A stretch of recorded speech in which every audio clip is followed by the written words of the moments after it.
What's up, everybody? It's Alex from Heavy New York calling from the quarantine zone again, and this time we got Tyler and Jared from Die Another Day. Thank you guys so much for your time. Thanks for having us. It's so awesome to have you here. So this Wildfire EP that just came out is absolutely amazing. For like people who haven't heard it yet or whatever, could this almost serve as like a maybe like a preview or a clear indication on what a full-length album by Die Another Day will sound like, or is this just like the tip of the iceberg? I think this is the tip of the iceberg for sure. Like, we wanted to really start with some of our heavier music.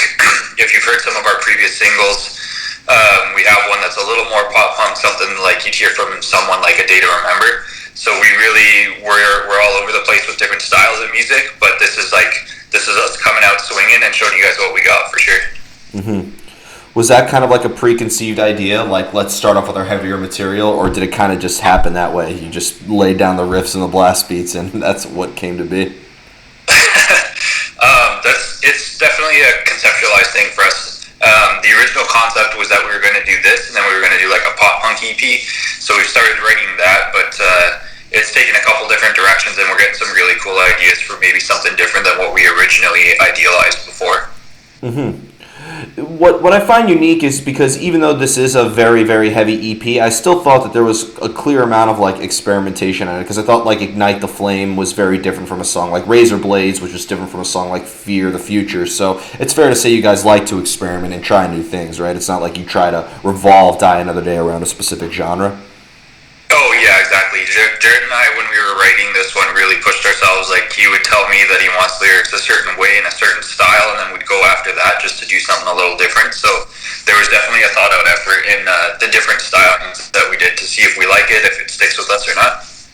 Mm-hmm. So like, at what point, because you incorporate so many different styles, at what point do you have to say, okay, we can't incorporate anymore? Like, this is as far as we could go, because it's one thing to incorporate a lot of styles, but are you ever worried that sometimes things could be too all over the place in a way? I think it would be like, we would maybe do something a little more progressive if we really wanted to get into a ton of different styles. Like, who's to say that we can't find a way to progress some metalcore and mix it with some pop punk and mix it with some more like skate punk or deathcore or anything like that? But I don't think that we want to like muddy the waters with trying to do all of those genres in one go, in one riff, in one section kind of thing. Yeah. Unless you really want to shock people, do like a EP that's smooth jazz and then do another EP that's grindcore. Yeah, jazz kind of thing. Yeah, you never know. I've seen Stranger Things. Yeah, we'll see what happens down the road. You never know what Jared could come up with, especially with some of the riffs he writes. Yeah. Is there ever a time where maybe vocals and lyrics could determine, or like even a concept can determine the composition? Like, does lyrics or a concept ever play a role in how you want the music to sound?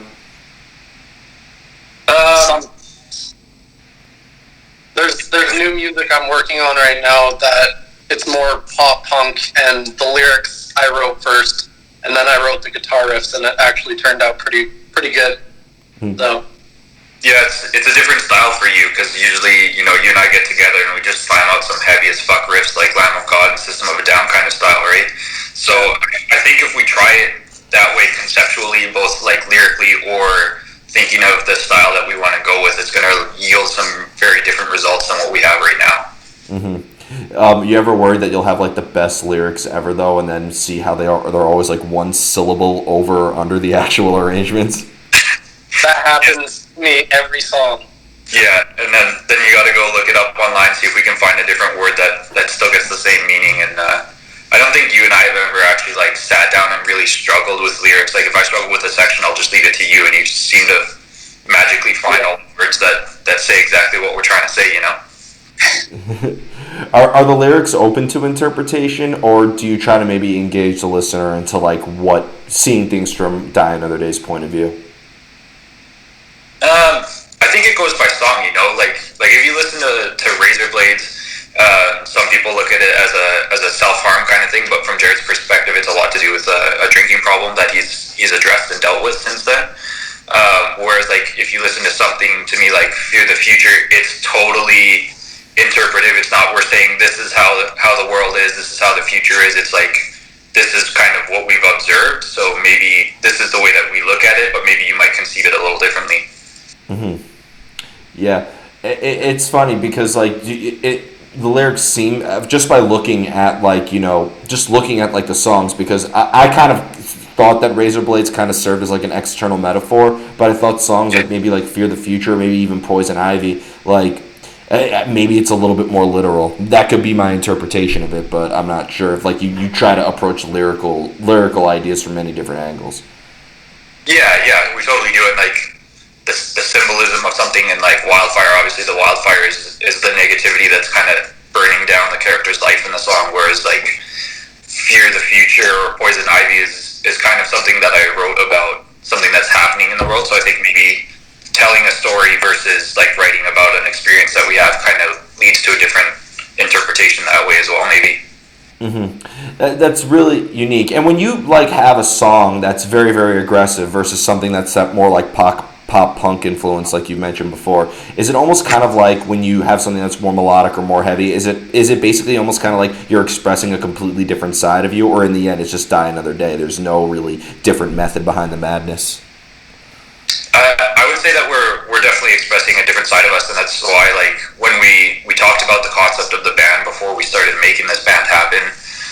That's why we settled on doing multiple different genres. Like Jared and I both agreed, there's no reason that we can't do any genre that we want to do, and that's because we're human. It's not like we're always angry all the time. Although we can be some angsty teenagers even though we're in our 20s now. But that's beside the point. You guys are from Canada too. You can't be that angry. Yeah, exactly. Yeah.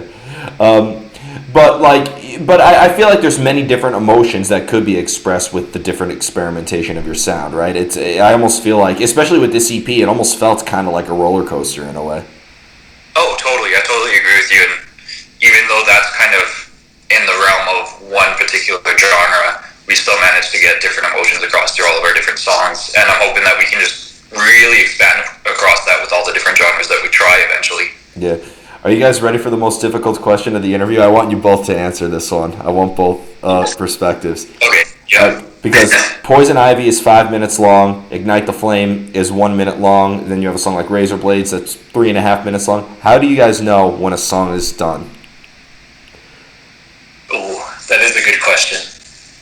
Oh, man. I think, like to be honest, Poison Ivy, when I originally wrote it, that was a 2-minute song. It went to the breakdown after the chorus, and then I think I was just like, yeah, let's just write a punk tune that's like 2 minutes long, and we'll do this heavy as fuck breakdown, and then finish it. And we listened to it, and it's just like, no, there can be more here for sure. We definitely, like, as a band, can feel that there's more that we can do, more that we can say with each song. So, yeah, I don't know. Just as a band, if we start playing around with riffs, it just keeps going, or it just stops, I guess. In my opinion, a song's never done. Yeah. I think you just have to know when to walk away from it. You have to like put it down at a certain point. Yeah, that's such a default answer. I get that every time. Well, we can always, like, the cool thing is we discussed, like, how can we change this in our live show? How can we make this more if we had an idea to make it more a year down the road, right? Now that we've been a band for almost a year, it's like Broken Youth was probably our first big song, and that was our biggest song when we started as a band. And a year later, there's a couple new sections added into it. There's a couple different things we have planned for our live show whenever we can go out and finally play shows again, that we can hope to make it more than it originally was. Yeah. Do you think because your music incorporates different influences from many, like, would you like adjust your set list depending on like the type of bands that you're playing with? So if you were to like play with a band like, because I feel like from what you're telling me, you could appeal to somebody who likes a band like Fear Factory, but I think you could also appeal to somebody who likes a band like Senses Fail or something like that. So like, would you like maybe kind of like adjust your set depending on what type of bands you're playing with? I think I would. Like if we have passed. Yeah. If we did a tour with Falling in Reverse, I don't think we would go out there and play our heaviest songs all the time. We'll play a couple because, Popular Monster is super fucking heavy compared to something like Just Like You. But it's definitely, you got to know the crowd that you're playing to as well, for sure. Mm-hmm. Yeah, definitely. And when it comes to playing live, is there maybe a similar energy into your live presence as it is when you're in the studio or when you're practicing? Or is playing live almost a completely separate art from songwriting? I think it's a different art. The way that Jared comes to life when he goes on stage and he starts screaming is just insane to me. Oh, really? I'm a very quiet person in general, so when I go on stage, I'm kind of a crazy guy. Yeah, and he just manifests as an absolute beast. He's jumped off stage and started a bunch of mosh pits and shit like that too. It's just wild. Really? I've noticed that because I noticed Tyler was talking more than you. I was just like, oh wait, but this is his character. This is awesome. It makes sense now. Yeah. Just wait till you come to one of our shows if we ever get into New York. It'll be insane. Please do come to our show. I've been spreading the EP around New York, being like, if you want to hear some new music while under quarantine, here you guys go. Hell yeah. Thanks, man. Yeah. One thing that I find fairly unique too is because like, not only is there many different styles, we talked extensively on that, but and you kind of in a way answered this question, but there's many different vibes as well. When it comes to like writing music, do you try to capture a moment of what you're feeling at that particular time? I would say, yeah. Like a lot of the songs, there's for me, it's usually the music's kind of capturing the emotion that we're going after, and then we kind of try to stick to that messaging. It's almost dangerous to try and do a bunch of different genres because you can kind of get a little like muddied with not sticking to the message that you're trying to say. But it's a lot of planning. It's a lot of thinking out lyrics. It's a lot of discussing together. Like, are we heading in the right direction for what we want to say with the song? Do you find that maybe like the longer you work on something though, the harder it is to sort of maintain that moment? It can be for sure. Yeah. That's why this quarantine's kind of killing some of our writing a little bit because we would get together once a week and we'd demo out some songs and it'd be like three weeks we'd have a song done kind of thing. Now we gotta slow it down. Jared's got to make a demo and then we gotta send it over to Ricardo so he can do some guitar solos and then I gotta lay down some bass tracks and everything. Mm-hmm. Is there always a preconceived idea of what you want things to sound like, or in the recording process or writing process you do tend to improvise and like maybe things kind of happen by accident in a way? I think it depends on the song. Yeah. We were like Poison Ivy, like right up until even when we were recording it, there was like stuff constantly still being added. Jared added so many extra vocal layers to that song. It was insane. That isn't that, and aren't you always worried too? Like maybe you'll leave a part out, or maybe something will be a B-side and just come out in the future and just be the biggest hit you guys ever had. Yeah, that would be. I haven't really thought about that yet, but 5 to 10 years down the road when we have a B-side album, 26 songs full of bangers, hopefully. There you go. And the final question I wanted to ask you is because I actually interviewed so many bands from Canada. Like I just interviewed Beneath the Massacre the other day from Montreal. But like I've interviewed Voivod. I've interviewed Beyond Creation. Like I've interviewed Threat Signal. Like so many amazing bands from Canada. You guys are from Calgary, right? Yeah. So forgive my horrible geography, but that's more west, right? It is. Yeah, we're just above Montana. Okay, so is there kind of like a scene in your area that you guys like associate yourselves with, or is it the goal right now for Die Another Day to kind of go outside Calgary a little bit more in order to maybe spread the word? Spread the word for sure. Spread the word because Calgary's metalcore scene is kind of dying right now. There's not a lot of metalcore bands, and there's not a lot of fans for metalcore anymore. It's more like black metal and death metal. Yeah, like we've met like 4 or 5 other metalcore bands, and there doesn't seem to be any other ones out in the city, and we're a super tight knit group. But like you look on the West Coast in British Columbia and Vancouver, there seems to be a way bigger metalcore scene there. So I think that's our goal for where we want to go to next, and just see what's out there. Yeah, it seems like every territory of Canada has its own metal subgenre. Like I would say that Montreal is like the tech death capital of the world right now at the moment. Yeah, and then from what I know, it's like a thrash metal scene for us mainly here. So a lot of old school guys here. That's cool though. I mean, it's cool to play with bands though that are like very different from you guys, because either way, whether people like you or hate you, they will remember you because you stood out so much. Oh yeah, exactly. Yeah, and you mentioned like metalcore. I love having this little debate. I'm not sure how much time you guys have left, but like, what would you say metalcore is? Because I interviewed As I Lay Dying a couple days ago, and I asked Phil, like, okay, So metalcore, people say it's music that has singing and screaming, but in a million years, would you call Opeth metalcore, or Fear Factory, or Soilwork, or Deftones metalcore? So, in the eyes of you guys, what is metalcore?